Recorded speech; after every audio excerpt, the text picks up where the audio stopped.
don't see that are in the food. Yeah.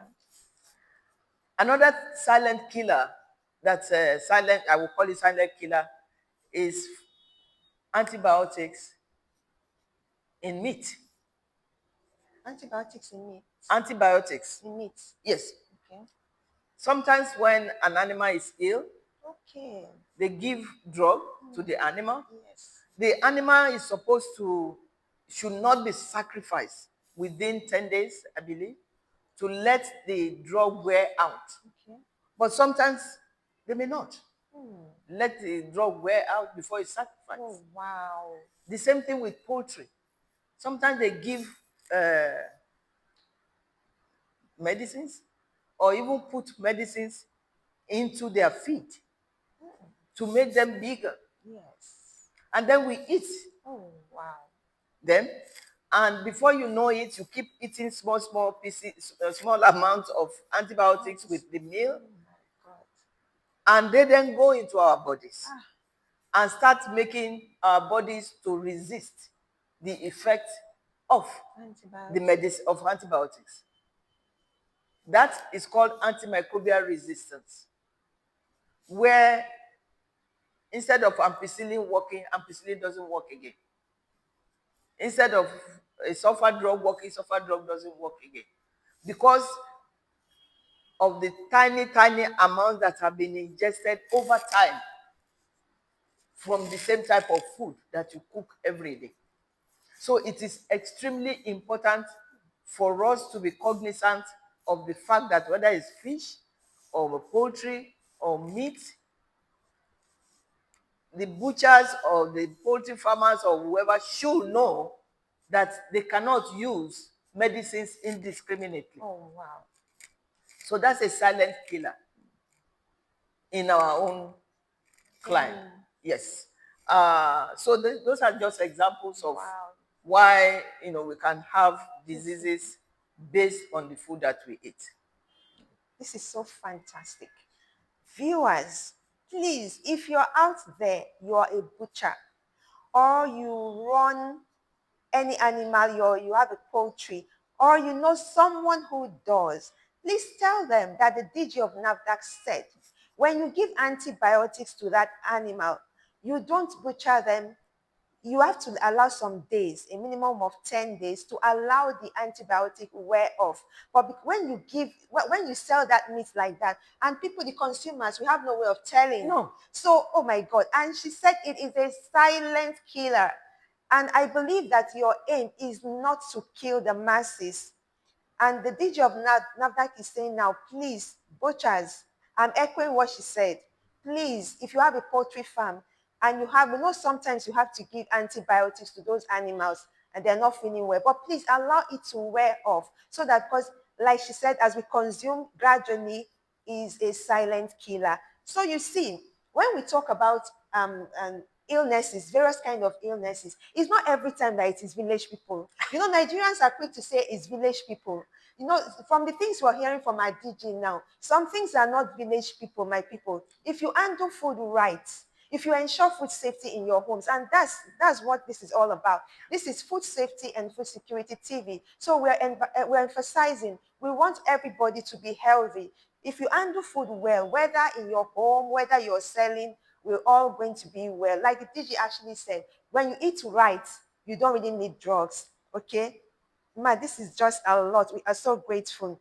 So you've already given, I'm not going to you've already given food safety tips to the viewers. Okay, so because it's Food Safety and Food Security TV, Yes. What are your thoughts on food security in Nigeria? That's a big question. Yes. Food security for any country is life and death. If you don't have food security, a lot of people will die, especially children. What is food security? It's access to food that we need, access to food that is safe. Without safety, you can eat 1 ton of food and the person will still die. So we intertwine food safety with food security. Yes. But food security is a big issue that involves government, that involves leadership. Yes. For example, for President Tinubu, when they first started the government, you know, they inherited a lot of issues. People couldn't eat, and they started looking for ways to import food into the country. We gave them waiver. NAFDAC gave them waiver, Ministry of Finance waiver to import some foods into the country. That is part of ensuring food security. Wow. Great. Agriculture is extremely important. The previous government, I believe it is Buhari's government that said that as a civil servant, you can farm. Meaning, if you have a farm, you are not violating any public service rule. Yes. You know, so you have some people that are farmers. That is part of ensuring food security. Children that are deficient of micronutrients. That is part of what we do. Okay. To ensure that children that are malnourished have ready to use therapeutic foods. Okay. Foods that are packed with nutrients. That is ensuring food security. Yes.